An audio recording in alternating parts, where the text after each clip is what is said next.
9 सितंबर यानी मंगलवार को होने वाले उपराष्ट्रपति चुनाव को लेकर माहौल गर्म हो चुका है।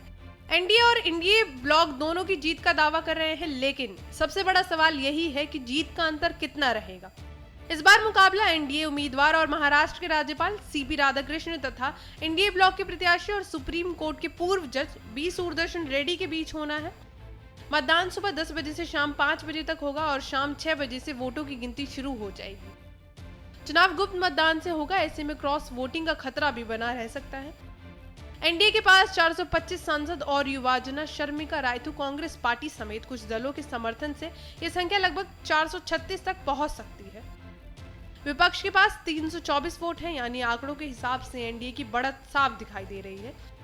लेकिन असली रणनीति जीत के अंतर को और बड़ा करने की है। वोटिंग प्रक्रिया संसद भवन परिसर के कमरा F101 वसुधा में होगी। प्रधानमंत्री नरेंद्र मोदी सबसे पहले वोट डालेंगे और इसके बाद पंजाब और हिमाचल प्रदेश के सांसद मतदान करेंगे। वोट डालने के बाद पीएम सीधे बाढ़ प्रभावित क्षेत्रों के दौरे पर रवाना होंगे।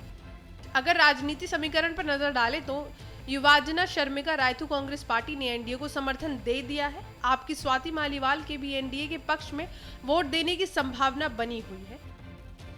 बीजेडी समर्थन कर सकता है, जबकि बीआरएस के गौर हाजिर करने की अटकलें हैं। निर्दलीय और छोटे दलों के वोट भी अहम भूमिका निभाएंगे। अगर क्रॉस वोटिंग नहीं होती तो एनडीए की जीत का अंतर 100 से 125 वोट तक रह सकता है। विपक्ष का आरोप है कि ये चुनाव उन पर थोपा गया है और अब न्यूट्रल पार्टियों की भूमिका अहम हो गई है। गौरतलब है कि पिछली बार 2022 में जगदीप धनखड़ ने विपक्ष की उम्मीदवार मार्गरेट अल्वा को बड़े अंतर से हराया था।